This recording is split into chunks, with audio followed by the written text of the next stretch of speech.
I'm Steve Johnson, News Director of theDove TV. Watch more videos from the Dove Newsroom at theDove.us. Good morning, I'm Steve Johnson with a reminder to get our app on your smartphone or tablet. You can also watch the Dove on our website or on our Roku channel. In the news today, Pope Francis had a busy day during his first 24 hours during his American visit.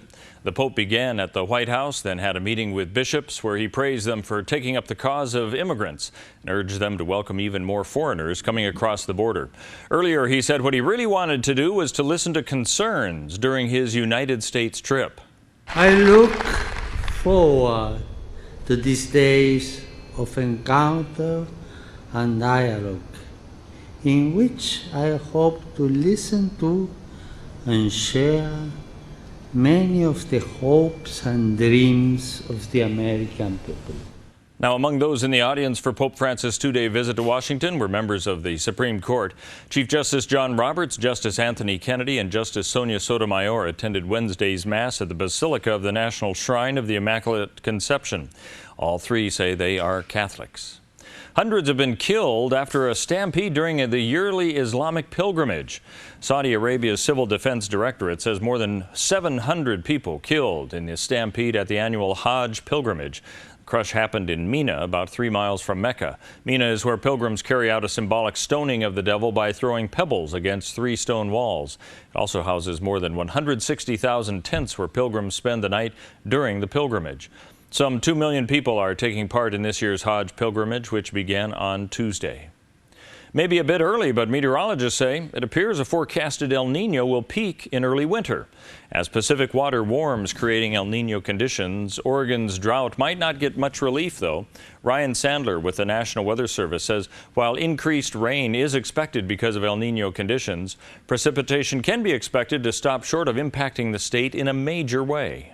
The official forecast from the Climate Prediction Center have the wetter than normal probabilities farther and farther north across California as you get into winter and spring especially, but they never get north of the Siskiyous. We're always in equal chances up here.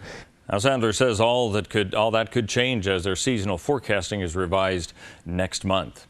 Sponsor of a ballot measure that seeks to make union dues optional for public employees says she'll rewrite the proposal. Portland Attorney Jill Gibson has said that the ballot title, the formal description of the initiative, doesn't really make the initiative appealing to voters. The ballot title approved by the Supreme Court says that some workers may benefit from union bargaining without sharing representation costs.